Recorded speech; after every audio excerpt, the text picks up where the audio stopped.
안녕하세요. 돈 되는 상식입니다. 오늘은 교통법규와 관련된 내용인데요. 시간이 없으니 빠르게 알아보도록 할게요. 지금까지 우회전 신호등이 설치되지 않은 곳에서는 우회전하는 모든 차량은 보행자가 있건 없건 보행자 여부와 상관없이 반드시 일시정지해야 했습니다. 일시정지 후 보행하려는 사람이 없거나 보행자가 없다면 서행해서 우회전할 수 있습니다. 하지만 우회전 신호등이 설치되어 있다면 우회전 신호등 신호에 따라 우회전하시면 되는데요. 다만 보행자가 없어 우회전을 하고 있더라도 횡단보도를 보행하는 보행자를 발견하면 즉시 정지해야 하고 자동차는 지나갈 수 없습니다. 자, 여기까지는 다들 알고 계시죠? 이를 위반할 경우 승합차는 7만원, 승용차는 6만원의 범칙금과 벌점 15점이 부과됩니다. 하지만 여전히 우회전 사고가 끊이질 않고 있는데요. 때문에 정부는 보행약자 안전관리에 중점을 두고 2025년 국가보행안전 및 편의 증진 실행계획을 수립한다고 밝혔습니다. 앞으로 우회전 사고 다발 구간에 우회전 신호등을 400대로 확대 설치하고 대형 차량에 대해 우회전 사각지대 감지 장치를 부착하는 시범 사업이 추진됩니다. 또한 횡단보도도 달라지게 되는데요.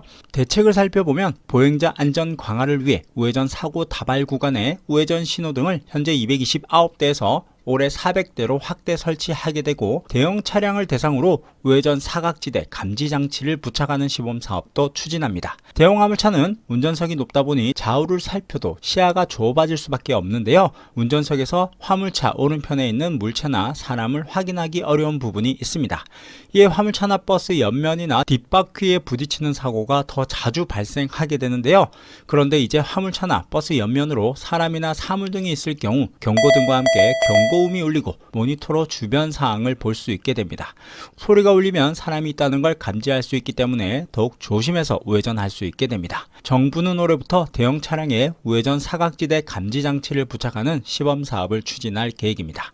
자, 그리고 한 가지 더, 횡단보도 우회전 시 횡단보도 사거리가 너무 가까이 접해 있다 보니 자동차가 사거리에서 우회전하는 즉시 횡단보도와 만나게 되어 있는데요.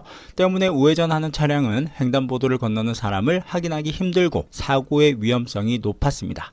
이전부터 사고 예방을 위해서는 횡단보도를 더 뒤로 설치해야 된다는 이야기를 하는 분들이 많았는데요. 이제 정말 현실이 되는 것 같습니다. 횡단보도를 사거리에서 더 뒤로 멀어지도록 설치하는 방안을 논의 중에 있습니다. 횡단보도가 뒤로 더 밀려나게 되면 차량이 정차해야 하는 거리도 더 멀어지게 되는데요. 정차도 더 뒤에 하게 되지만 우회전한 이후에도 2m, 3m가량 더 여유가 생기다 보니 횡단보도가 있다는 것을 인지하기 쉬워져 사고 위험이 확실히 더 줄어들 수 있을 것으로 보고 있습니다. 자, 이처럼 오늘은 새롭게 달라지는 우회전 및 횡단보도와 관련된 내용으로 말씀드렸는데요. 오늘도 안전운전 하셨으면 좋겠네요. 오늘 영상은 여기까지 할게요.